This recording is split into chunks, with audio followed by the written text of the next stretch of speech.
Kyle Finnegan from the Washington Nationals. He's their closer. Now, he sucked yesterday. He blew the save. Of course, when I bring the name up, he sucks.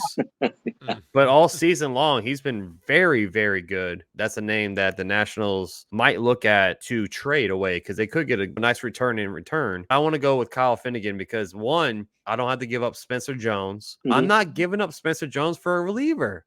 I'm sorry. If they're not going to be Mariano Rivera, I'm not giving Spencer Jones up. I already told Ace, and we already brought this up. They didn't want to give up Spencer Jones for Corbin Burns. Okay. We all know Corbin Burns is one of the best pitchers in baseball. I know he's on a 1-year contract. He's a free agent after this season. They didn't want to give up Spencer Jones for him. I'm not giving up Spencer Jones for Mason Miller.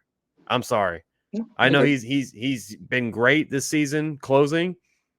But no, you're talking about a starter in this league that has been one of the top 5, top 10 starters since he's been in the league. And you're still not willing to give up Spencer Jones for him, but you're willing to give up Spencer Jones for Mason Miller? No.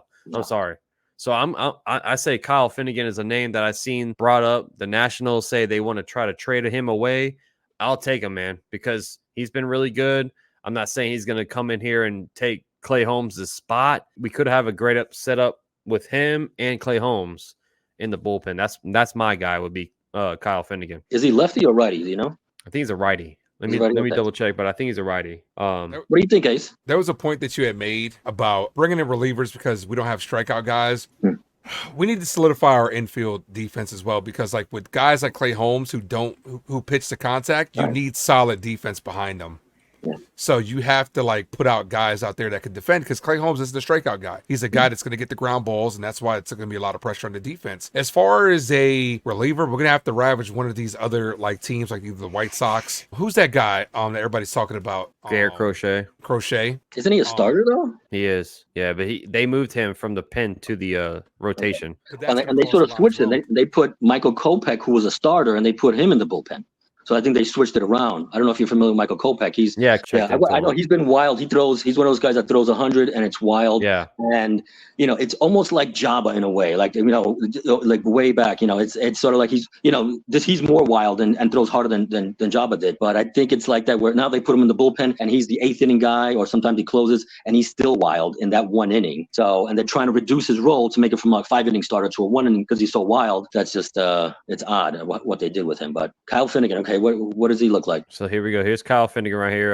2-4 record with a 2.30 ERA, 32 games. He's 21 saves. He's been great, man. You talking about a name that we're potentially seeing in the trade deadline? I think Kyle Finnegan is one of those names. He's 32 years old, but he's been great for the National. And now a lot of people don't know about the Nationals. 97 miles per hour on the 4-seam. He throws a split finger, so he's pretty much a two-pitch thrower, but that's my guy right there that I would say, like, keep an eye on him. I think he will get traded. I don't know if the Yankees will make that move, but I think he's a potential piece that we might see on the move. And there's always these relievers. And the weird thing about relievers is that, it's hit or miss every year. I mean, it's hard to get 3 good years out of a reliever. It's really tough. Look, even right now, Wandy Peralta is not doing all that great in San Diego. He did okay with us for a couple of years. And now I don't know if it's just San Diego or if it's a different, change of scenery that's not working out. It looks like he hasn't been doing very well. Although Michael King's doing pretty well now in San Diego, and good for him. It hurt us a lot. I mean, at least Weaver sort of filled in that role for him, which is great. Yeah. Max, I just sent you a name. Eric, I don't know how he pronounced it. I might mess it up. Fede from the White Sox. Look up his stats because he's another reliever that's thrown around from a White Sox team that's basically out of it. Well, you know what he mentioned? You mentioned the Arizona. Maybe would Paul Sewald be available if Arizona's out of it? I mean, I don't know where they are in the standings, but I know he's the closer, or he became the closer with the Mariners. I don't know if he was closing for them, but then when he went to the D-backs, he became their closer. I don't know if he's available. I don't know if it's worth looking at. But there's Fetty's stats right there, Ace. Yeah, Fetty's a name that's getting thrown around that might get moved as well from the White Sox because they're bad. So you might have to ravage that franchise as well. He seems like a guy that 31 years old. A lot of Reds on there. Some Blues as well as far as fastball velocity, chase, and whiff rate.